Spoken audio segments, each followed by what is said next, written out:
Hello दोस्तों, मेरा नाम नेहा है। उम्र 22 साल की हो गई हूँ अब। गांव की हूँ मैं, पंजाब के एक छोटे से गांव की, जहाँ खेत हरे भरे रहते हैं और हवा में सरसों की खुशबू घुली रहती है। मेरी हाइट ठीक ठाक है, 5 फुट 4 इंच, और फिगर कि मेरी है। अरे, लोग तो कहते हैं कि मैं काफ़ी आकर्षक हूँ। कमर पतली, कूल्हे थोड़े चौड़े, जैसे गांव की लड़कियां होती हैं जो खेतों में काम करती हैं। शरीर मजबूत लेकिन नरम भी। बाल लंबे काले, आंखें बड़ी बड़ी, और होंठ हंसते वक्त गुलाबी हो जाते हैं। लोग देखते रह जाते हैं कभी कभी, लेकिन मैं शर्मा जाती हूँ। आज मैं अपनी जिंदगी की वो कहानी सुनाने जा रही हूँ जो मेरे साथ घटी, जो शुरू में तो सबको लगती है बस एक साधारण गांव की लड़की की रोजमर्रा की बातें, लेकिन धीरे धीरे इतनी गहराई में चली जाती है कि दिल छू जाती है। सुनो ध्यान से, क्योंकि ये कहानी मेरी अपनी है, और मैं इसे ऐसे ही सुनाऊंगी जैसे घर में बैठकर किसी अपनी सहेली से बताती हूँ। मैं अपने घर में सबसे छोटी हूँ। 2 बड़े भाई हैं, पापा खेतों में काम करते हैं, मम्मी घर संभालती हैं। हमारा घर गांव के बीचों बीच है, बड़ा सा आंगन जहाँ गाय भैंस बंधी रहती हैं, और शाम को सब इकट्ठे बैठकर बातें करते हैं। मैं कॉलेज जाती थी नज़दीकी शहर में बस से, रोज़ सुबह निकलती और शाम को लौटती। लेकिन दिन वो हुआ जो मेरी ज़िंदगी बदल गया। वो दिन था जब गांव में नया मेहमान आया, हमारा चाचा का बेटा विक्की भैया। चाचा शहर में रहते थे, नौकरी करते थे, और विक्की भैया वहाँ पढ़ते थे इंजीनियरिंग। छुट्टियाँ मनाने आए थे गांव में, पहली बार इतने साल बाद। उम्र उनकी 25 की रही होगी। लंबे, गोरा शरीर, मजबूत, जिम जाते थे शायद, क्योंकि बाजू मोटी मोटी लगती थी।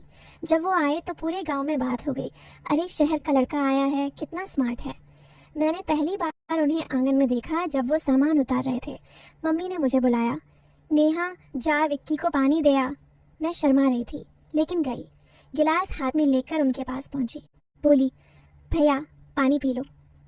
उन्होंने मुस्कुराकर लिया और कहा, थैंक यू नेहा, कितनी बड़ी हो गई हो तुम, पहले तो छोटी सी थी।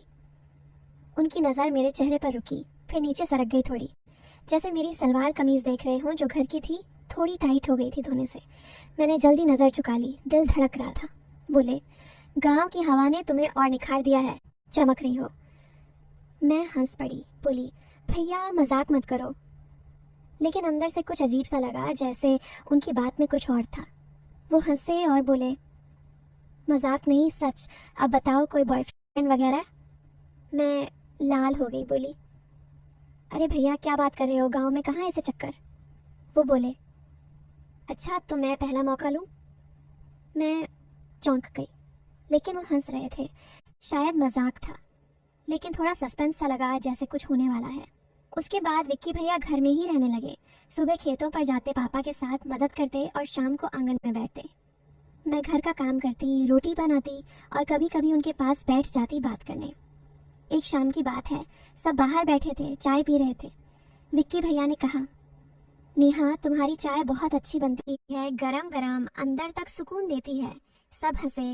मम्मी बोली, हाँ हमारी नेहा सब काम में उस्ताद है।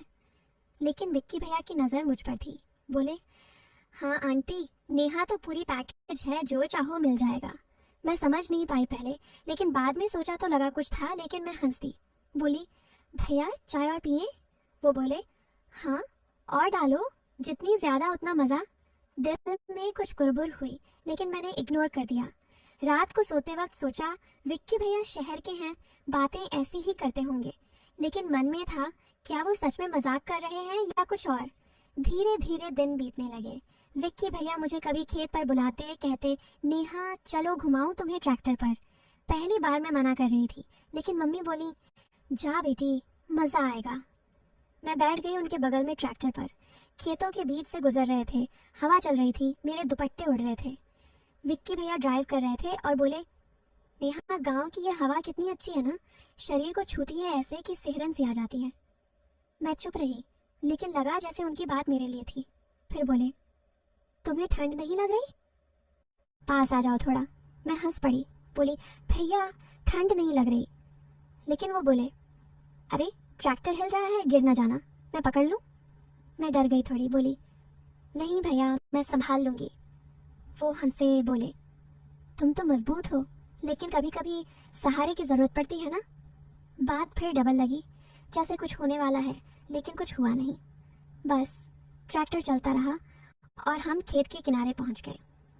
वहां रुककर उन्होंने फसल देखी। बोले, नेहा, ये सरसों कितनी ताज़ी है, छू कर देखो, कितनी रसीली।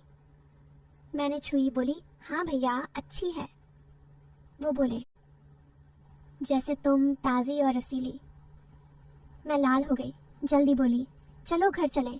मन में सस्पेंस बढ़ रहा था, क्या विक्की भैया सच में मुझे, लेकिन नहीं, वो तो भाई जैसे हैं। घर लौटकर मैं अपने कमरे में गई, सोचा बहुत। विक्की भैया अच्छे हैं, मदद करते हैं सबकी, गांव वालों से घुल मिल गए हैं, लेकिन उनकी बातें क्यों ऐसी लगती हैं? शायद शहर की आदत। अगले दिन सुबह मैं नहाकर आई, बाल गीले थे। विक्की भैया आंगन में बैठे थे, बोले नेहा बाल गीले क्यों, नहाई हो? मैं बोली हाँ भैया। वो बोले अच्छा किया, गर्मी में नहाना ज़रूरी है, शरीर को ठंडक मिलती है अंदर तक। फिर मुस्कुराए। मैं समझ गई थोड़ा था, लेकिन हंस दी। दिन भर काम में लगी रही। शाम को फिर बातें हुई। विक्की भैया ने कहा कि वो गांव में एक प्रोजेक्ट करना चाहते हैं, जैसे सोलर पंप लगवाना खेतों के लिए, क्योंकि शहर में पड़े हैं तो कुछ नया करना चाहते हैं। पापा खुश हो गए, बोले बेटा तू कर, हम साथ देंगे। मैं सुन रही थी, मन में सोचा विक्की भैया कितने अच्छे हैं, गांव के लिए सोचते हैं। फिर एक दिन वो हुआ जो सस्पेंस बढ़ा दिया। शाम को मैं कपड़े सुखा रही थी छत पर, विक्की भैया ऊपर आ गए, बोले नेहा मदद करूं? मैं बोली नहीं भैया, हो जाएगा। लेकिन वो पास आ गए, एक साड़ी उठाई मम्मी की, बोले ये कितनी सॉफ्ट है, छूने में मज़ा आता है। मैं चौंक गई, बोली भैया वो मम्मी की है। वो हंसे, बोले मजाक कर रहा हूँ, लेकिन सच में गांव के कपड़े अच्छे होते हैं, शरीर से चिपकते नहीं ज़्यादा। बात फिर अजीब लगी, जैसे मेरे कपड़ों की तरफ इशारा। मैं जल्दी नीचे आ गई। रात को डिनर के वक्त सब बैठे थे। विक्की भैया ने कहा नेहा तुम्हारी रोटी बहुत नरम बनती है, मुंह में घुल जाती है। सब हंसे। भाई बोले हाँ हमारी बहन उस्ताद है, लेकिन मुझे लगा थोड़ा ज़्यादा ही, लेकिन कुछ कहा नहीं। धीरे धीरे विक्की भैया गांव के काम में लग गए। वो पंप की जगह देखने गए, मैं भी साथ गई, क्योंकि पापा बोले मदद कर। खेत में पानी की नहर के पास पहुंचे, वहाँ कीचड़ था थोड़ा, मैं फिसली थोड़ी। विक्की भैया ने हाथ पकड़ लिया, बोले संभलो नेहा, गिर जाओगी तो गंदी हो जाओगी, मैं उठा लूँ? मैं बोली नहीं भैया ठीक हूँ। उनका हाथ गर्म था, मजबूत, दिल धड़का, लेकिन छोड़ दिया जल्दी। फिर बोले यहाँ पानी की समस्या है, अगर सोलर पंप लगा तो सबकी ज़िंदगी आसान हो जाएगी, सबको भरपूर मिलेगा। मैं बोली हाँ भैया आप अच्छा कर रहे हो। वो मुस्कुराए, बोले तुम्हारे लिए तो कुछ भी।